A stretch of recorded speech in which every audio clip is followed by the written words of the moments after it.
ओम नमः शिवाय। आप सभी भक्तों पर भगवान भोलेनाथ की कृपा सदैव बनी रहे। आज शुक्र प्रदोष व्रत है। हर माह आने वाला प्रदोष व्रत भगवान शिव की कृपा पाने का सबसे बड़ा दिन होता है। शुक्रवार को पड़ने वाले व्रत को शुक्र प्रदोष कहते हैं। इस दिन किए जाने वाले प्रदोष व्रत से सुख समृद्धि और सौभाग्य का वरदान मिलता है।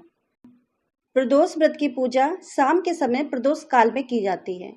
यह प्रदोष सूर्यास्त से लगभग 1 घंटे पहले का समय होता है, जो प्रदोष काल कहलाता है। धार्मिक ग्रंथों के अनुसार प्रदोष व्रत करने से भगवान शिव शंकर की पूर्ण कृपा प्राप्त की जा सकती है। इससे जीवन में किसी प्रकार का अभाव नहीं रह जाता। इतना ही नहीं, समस्त आर्थिक संकटों का समाधान करने के लिए प्रदोष व्रत अवश्य करना चाहिए।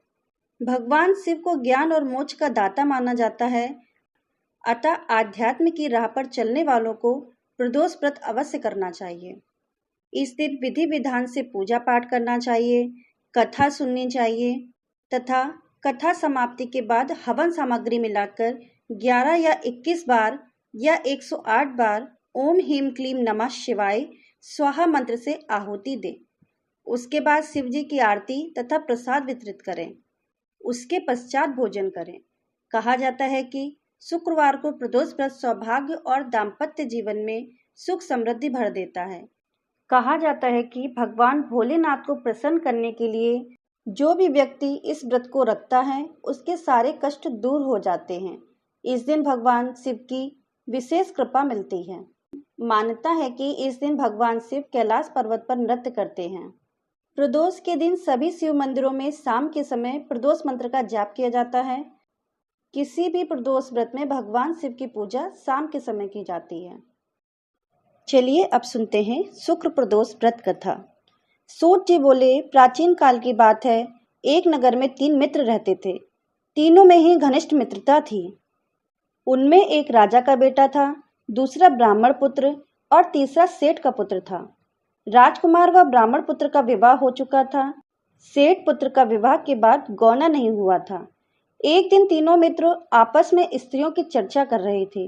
ब्राह्मण पुत्र ने नारियों की प्रशंसा करते हुए कहा, नारीहीन घर भूतों का डेरा होता है। सेठ पुत्र ने यह वचन सुनकर अपनी पत्नी लाने का तुरंत निश्चय किया। सेठ पुत्र अपने घर गया और अपने माता पिता को अपना निश्चय बताया।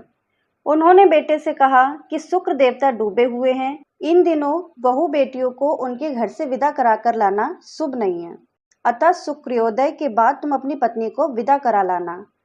सेठ पुत्र अपनी जिद से टस से मस नहीं हुआ और अपनी ससुराल जा पहुंचा।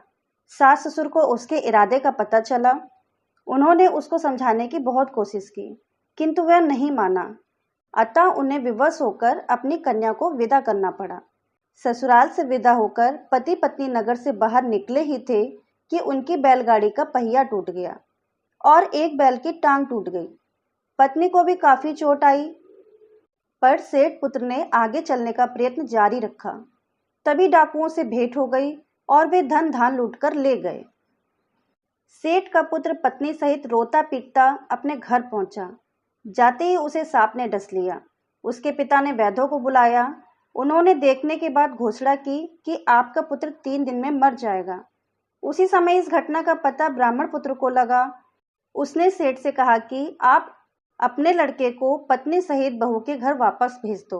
ये सारी बाधाएं इस कारण से आई है कि आपका पुत्र शुक्रास्त में पत्नी को विदा करा कर लाया है।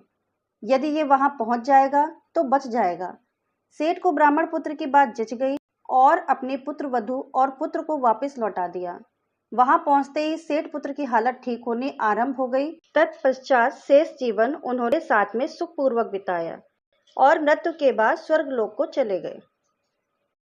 अगर आप सभी भक्तों को ये वीडियो पसंद आया तो प्लीज़ चैनल को लाइक करिए, सब्सक्राइब करिए, शेयर कीजिए। कमेंट बॉक्स में ओम नमः शिवाय जरूर लिखें। कहानी सुनने के लिए, अपना अमूल्य समय देने के लिए धन्यवाद भक्तों।